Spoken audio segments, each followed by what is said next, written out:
તમારા રાતે સાનામાના થાંભલા ક્યારેય કાઢવાના નથી.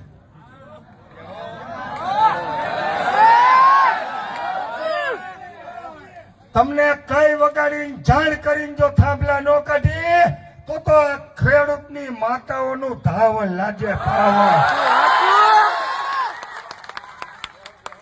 આ આક્રોશમાં આવીને કઈ જ નથી કેતો, બહુ સત્ય અને શાંતિથી કઉ છું કે જો આ કણમાંથી મણ પેદા કરનાર, કારો પરસેવો પાડનાર ખેડૂતને જો તમારે વળતર ન દેવું હોય, ચોરના પેટના 1-1 કલાકના 150 રૂપિયા 4 નું પાર્કિંગ લો છો, તો આ તમારા બાપના ત્રીજી પેઢીના બાપ જેવડો લાંબો થાંભલો ખોડો, એનો ચાર્જ કેવડો થાય?